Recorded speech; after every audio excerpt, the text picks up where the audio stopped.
За анхны услаа мод тарсныхаа дараа услаа. Тэгээд одоо сая дөнгөж сая мод тарлаа. Мод тарсныхаа дараа бид хамгийн багадаа дахиад 40-50 үсгээс. Ингэж нөгөө мод маань тэр шинэ отсон газараа аягүй сайхан зөв тасж өгнө. Тэгээд энэ цааш өнөөдөр чинь 5 сар гарчлаа. Одоо энэ хамгийн багадаа 7 хоногт 2 доослох. 7 хоногт 2 маш сайн тест. Бас нэг 20-40 литр ус хийж өгөх байсан. Ингээд нэг 7 хоногт 2 доослсон байх. Энэ багад цааш тасвал сайхан байна. 4 сар эхлээд тусч байгаа. Тэгээд 7 сараас хойш 8 сараас усаа татаж ирэх.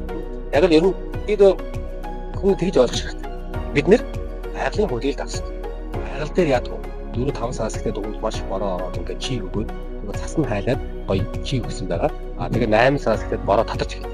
Ингээд татаж ирэхлээр 9 сар болон татсаар байж 10 сар төгөөд нөгөө татчихсан бод маань үеийн бэлтгэлтэй бэлдээд өөрөө дахиад хөндлөлт. Тэгэхээр хөнж хийж байгаа юм чинь тэр усын татна гэсэн үг. Тэгээд баг одоо 7 2 дэх хүмүүс зүйл 2 дэх хүмүүс гэдэг чинь татсаар байж байгаад усын бүсийг бодчих өөрөө дахиад.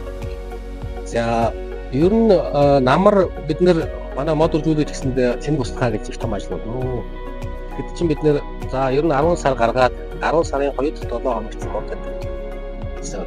Тэгээд тэр мод тавьдаг үед тарсны дараанаас хасах градус болж шөндөөний хасах 5 градус болоод эхлэнгүүт бид ерөнхийдөө за одоо ерөнхийдөө цэник устгахаа сайн. Ингээд ер нь нэг модонд хамгийн багадаа 40-50 гэсэн. Сайн хийгээд дахиад хэрвээ тэр ус маань сайн шингээд өгөөд дахиж нэмж дахиад 2-3 хоногийн дараа ингэж нөгөө ус маань үнэхээр тэр доор доод үндсэндээ хангалттай тэгээд хүрснийхаа дараа тэр шөнийн хасах градус температур ус маань ихэдээ тэнцэнэ хөлдөж эхэлнэ. Тэгэхээр энэ хөлдсөн ус цаашаа дахиад хавар хүртэл гисэхгүй. Тэгэхээр тэр ус чинь ерөнхийдөө